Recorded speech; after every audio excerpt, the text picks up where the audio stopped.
Assalamualaikum warahmatullahi wabarakatuh. Perkenalkan, nama saya Imanul Hulinuha Indah dengan NPM 2385201050. Dan di sini saya akan mengerjakan tugas anatomi, yaitu menjelaskan dan menunjukkan tulang-tulang apendikular.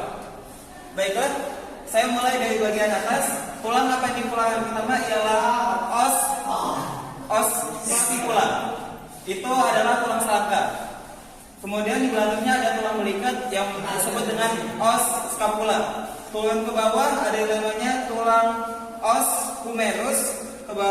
Yang bagian dalam disebut dengan os ulna dan bagian luar disebut dengan os radius. Os radius ke sini di pergelangan disebut dengan os carpal. Telapak tangan disebut dengan tulang telapak tangan disebut dengan os metacarpal. Dan tulang jari-jari disebut dengan os phalanges. Lanjut ke bagian pinggang, tulang pinggul disebut dengan os ilium. Tulang duduk di belakang disebut dengan os ischium. Dan tulang kemaluan disebut dengan os pubis.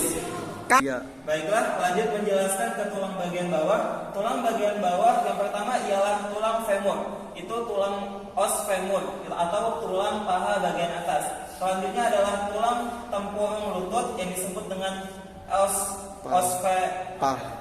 patella. Kemudian di bawahnya ada tulang betis. Tulang betis disebut dengan tulang os fibula. Dan di belakang tulang betis ada tulang belum 1, 2. Selanjutnya saya akan menjelaskan tulang bagian bawah. Tulang bagian bawah dimulai dengan tulang paha atas yang disebut dengan os femur. Selanjutnya ada tulang tempurung lutut yang disebut dengan os patella.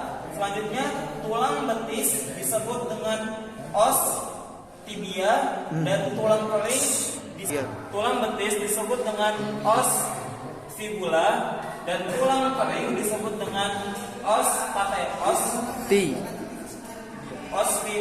tibia. Selanjutnya ada di bawah ada pergelangan yang disebut dengan os tarsal. Di belakangnya ada tulang tumit yang disebut dengan os calcaneum. Selanjutnya ada tulang telapak kaki yang disebut dengan os metatarsal. Dan terakhir ada tulang jari-jari yang disebut dengan os phalanges. Mungkin cukup sekian dari saya, kurang lebihnya saya mohon maaf. Kepada Allah saya mohon ampun. Assalamualaikum warahmatullahi wabarakatuh. Waalaikumsalam.